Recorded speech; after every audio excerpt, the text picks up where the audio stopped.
Today, I'll show you how to create application prototypes with prompt engineering, all without resorting to copy-pasting from ChatGPT. Meet Code-Muse, an open-source community-powered AI code generator fueled by the blazingly fast Rust language and the incredible OpenAI API. Code-Muse is here to change the game. We'll explore the Code-Muse CLI tool and its different options. We'll then demonstrate the creation of 7 increasingly interesting projects, ending with a completely unexpected and gratifying project. You can provide a description, choose the programming language, set the project name, select the model from OpenAI, and define the maximum allowed tokens. You might be asking yourself, what the heck is a token? Tokens can be thought of as pieces of words. Before the API processes the prompts, the input is broken down into tokens. These tokens are not cut up exactly where the words start or end. Tokens can include trailing spaces and even subwords. The total cost of an API call is proportional to the number of tokens that you use, but because you guys are all developers and have unlimited resources, it doesn't really matter. Now that we know how to use Code-Muse, let's start typing some stuff. Our first project is a simple JavaScript app that displays a dynamic greeting message based on the user's input. Of course, I'm going to speedrun this for you guys, but usually it takes maybe like 30 seconds to get a response, especially if you use GPT-4, that takes a little bit longer.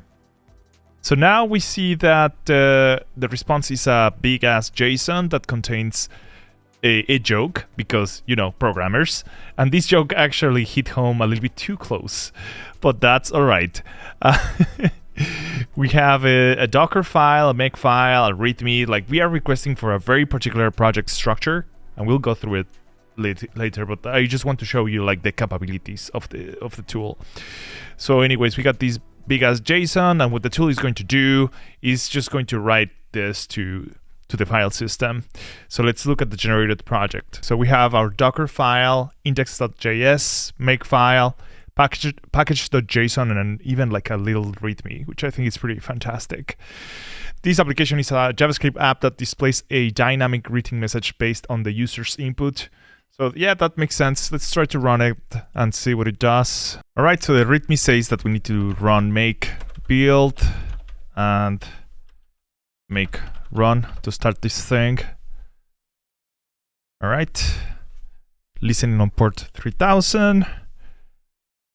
Let's see how to use the API. You need to send a post request to /.greet with a body that contains a name property, and then it will just reply back to you with that name. Sweet, let's send the post request and see what happens.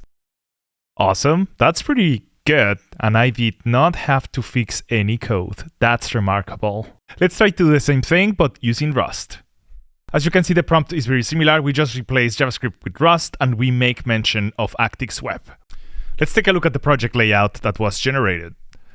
So it's a very similar structure, because that's what we requested, so that's not a mystery. But we can see that here, the web service URL is going to be like greet/the name, and it will reply with the name that you typed in the URL.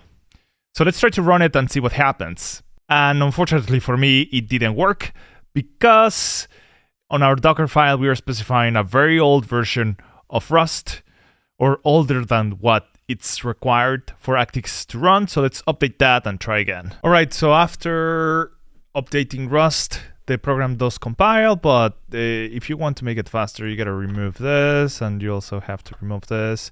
And also you notice that in the cargo.taml, it included actix.rt, which we don't really need, so we can just remove this as well. And sure, let's see if it works on a browser. So if we just type this URL on the browser, we see that it does the thing, so that's pretty good. Obviously, I'm not that thrilled with the results using Rust, but that's probably the outcome of the fact that the AI was probably trained with a lot more JavaScript and Python than Rust. So yeah, you know, it makes sense. Okay, so let's try to create something slightly more complex. So we are going to create a Python script that scrapes weather data from a public API and displays the current temperature for a given city. No API should be needed. And this is a constraint that is important to mention, because I was playing around without this constraint, and I had to go through all these random websites to generate API keys, and I just don't want to do that. This is awesome. The system did exactly what we requested. It created a function called getWeather, which takes a CT as a parameter and calls a public API and gets us back the temperature. Well, it gets us back some sort of response. Let's see if it is the temperature. So make build and make run. That's awesome. So this worked. I feel that the beautiful thing about Code-Muse is its simplicity. So all Griffin and I did was to craft a very intentional prompt where we tell the AI exactly what to do, and we break it down into logical steps. And also, we define a very specific format for the output. And then you notice that there are like some sentences I had to add towards the end where I just tell it like, hey, make sure that this is a valid JSON object and so on and so forth.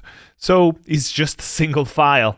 It's available on GitHub. Let me know what you think. Let's get Code-Muse to draw some stuff using JavaScript. My prompt is very short, so let's see what the AI does. Wow, this is really, really sweet. So yeah, the AI can draw, okay? This is very interesting. The AI decided to create a static website and then just render a fractal using the HTML canvas. And then all it's doing is serving the website using the HTTP server NPM package. So the other day, my wife asked me to create a QR code so that she could share a couple of links with patients. I had to do it by hand, like a peasant, but now I have Code-Muse, so I can just generate a website to do this. All right, let's generate the prompt.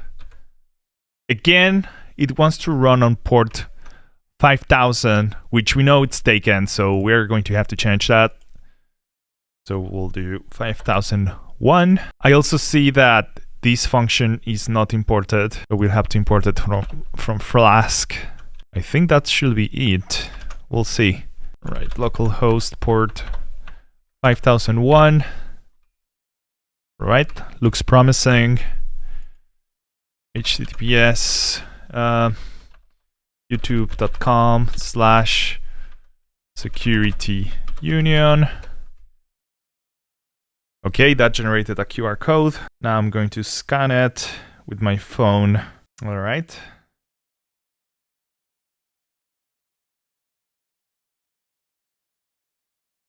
All right, that's fantastic. It works.